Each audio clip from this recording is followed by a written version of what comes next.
Hey everyone, I'm Coach DTJ. This is going to be the first workout video of the 2020 to 2021 skiing year. So this workout, we're going to be primarily focused on introducing a lot of the movements that we're going to be working on throughout this year and keeping it pretty easy, light overall. So I know most of you are ramping up a lot in terms of your weekly workload. This is going to be a pretty intense week compared to probably a lot of the stuff you've been doing, and so I don't really want to add on too much to that. Generally, each week I'm going to try and add some kind of explanation of why we're doing what we're doing and what each exercise is working on, that kind of thing. So what you're going to need for today's workout is a chair. You need a chair or a stool or something like that. I have this wood-backed one, but any chair works. Anything you can lean on, rest on, that's a little bit off the ground, whatever works. And you're gonna need something pretty heavy to lift with one arm. So if you don't have dumbbells, you can get like a backpack and fill it with textbooks. That works pretty well too. In terms of workouts for Nordic, we're really going to be focused on, especially for our cross-country runners and track people, we're going to be trying to focus primarily on increasing your upper body muscles, because in a lot of the other endurance sports that people love to do, you're not really using your triceps, your double pulling muscles. And so you use those a lot in Nordic skiing. I'm sure as soon as we did our first pole run, our first roller ski of the season, a lot of people are really feeling it. And so what we're gonna try to do here in our strength workouts is build up those muscles, so when you get out on the course, that's not gonna be the limiting factor for how well you perform. Alrighty, our first movement today is going to be the strict push-up. And so I'm sure most of you know what push-ups are.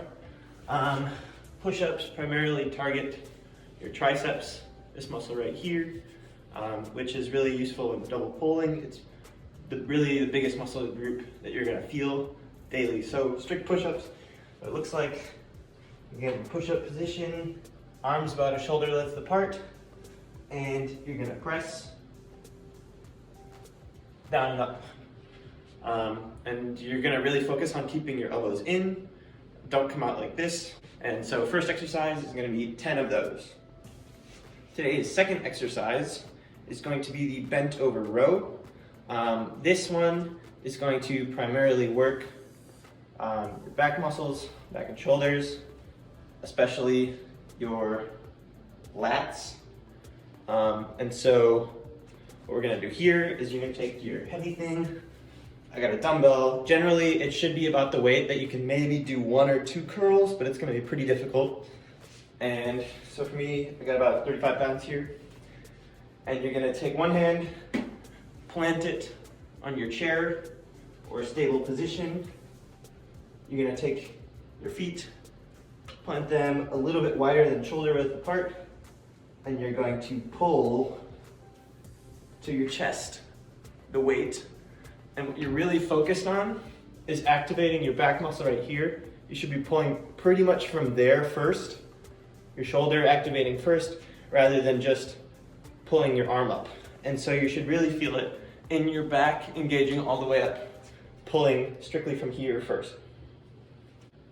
For those rows, you're gonna do 10 each arm today. The next exercise we have is the close grip push-up.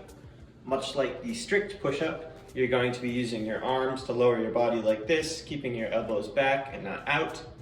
And the only difference is your hands are going to be close together. These are also known as diamond push-ups. But really, it doesn't matter where your thumbs are on the ground. You're just going to have your hands pretty close together. And it's a lot more stress on your triceps, more weight. And so we're only going to do 5 of these today. But what it looks like is this.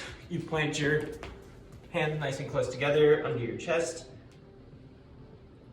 and just gonna pump out 5 of those today.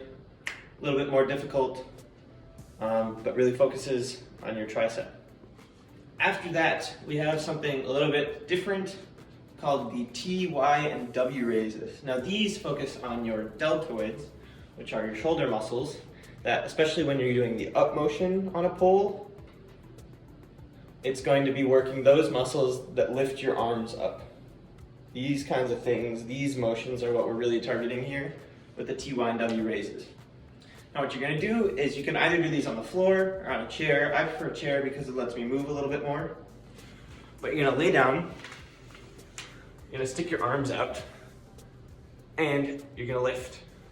So this is the T raises, your arms straight out as your side in a T pose, T pose, and you're going to crunch together, and you should really feel it right in your shoulders and your back. And the Y raises are out in front of yourself. You're gonna lift like this, make sure your thumbs are up for all of these exercises, thumb up to the sky. You're gonna be lifting. And the W raises, your arms are bent in a W shape. And you're lifting, same thing. We're gonna do these in pretty much every workout, but you're gonna do 10 of each today. Our next exercise is the wide grip push-up. Similar to the close grip push-up, it's a push-up variation, except it focuses on your pectoral muscles, which are especially used in double pulling when you're really going at top speed. So, wide grip push-up, gonna be wider, not too far, because that puts a lot of strain on your shoulders, your back, and your elbows especially. But wider than your strict push-up, maybe 6 inches or so on either side of your chest. And again, you're gonna focus on keeping your elbows back, not out. All right, it even hurts me to do that now. So elbows back, you're gonna push, make sure you push all the way out so you're really engaging your pectoral muscles. For those wide grip push-ups, you're gonna be doing about 15 today.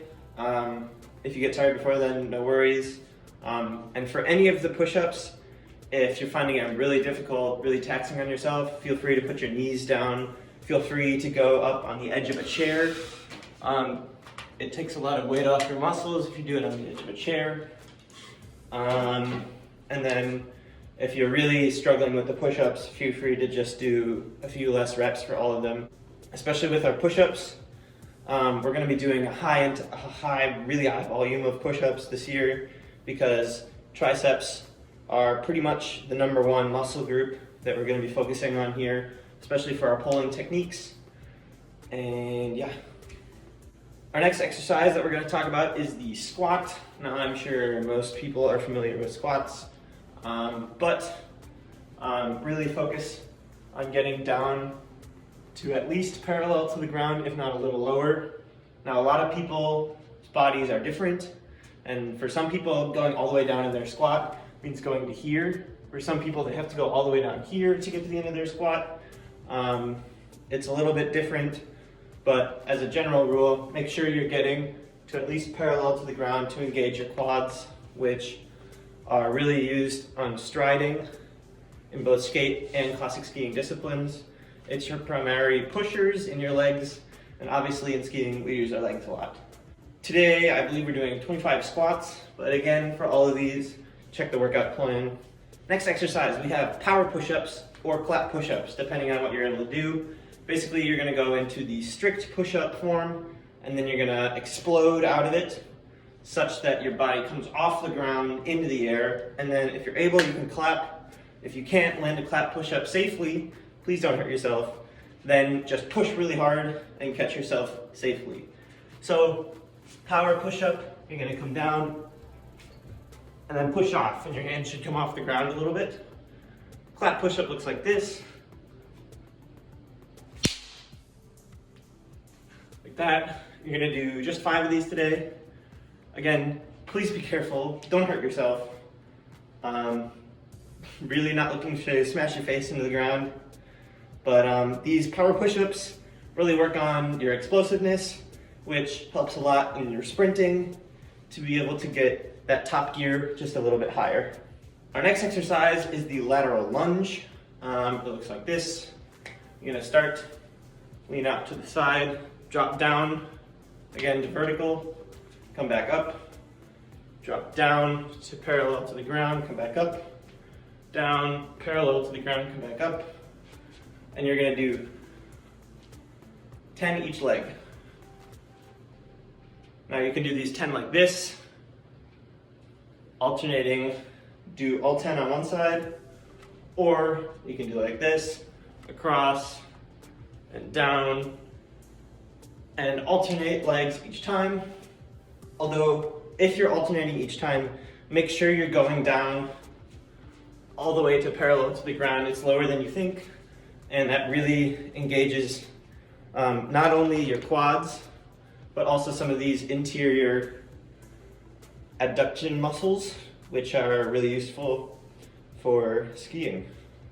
So yeah, lateral lunges.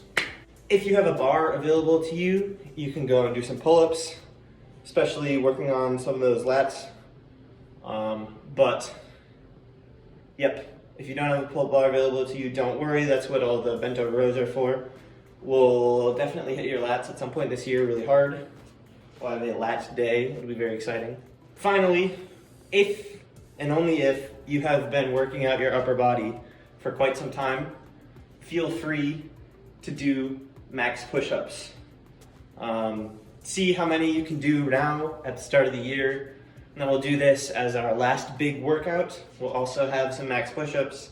We'll have some competitions so you can do the most. But when you're doing your max push-ups, they do not count if you are cheating. And by cheating, I mean if you are not going down all the way. Your chest should be just touching the floor every push-up, but you should not be resting, all right? No resting on your max push-ups. It's your max because it's the most amount you can do in a row without failing, all right? Cool. I don't want to see anyone with like 180 push-ups on their first max. That's not going to be the winner, right? If you do that, you better take a video of it. Alrighty, that was the first workout of this year. We'll do those pretty much throughout the whole season. We're gonna start easy and then ramp up quickly so that your muscles can develop and give them a chance to grow over the course of the season before we get to races. During race season, I'm gonna be pretty light on workouts, especially the day before races and stuff. I don't want you to be sore going into that.